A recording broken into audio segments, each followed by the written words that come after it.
Okay guys, this is what I'm getting and I can't figure it out.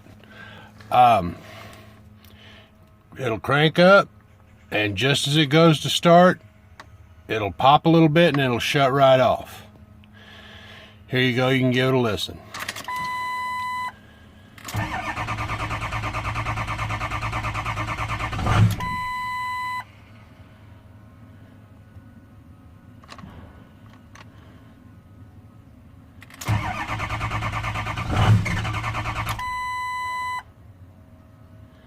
I have no idea what the problem could possibly be here.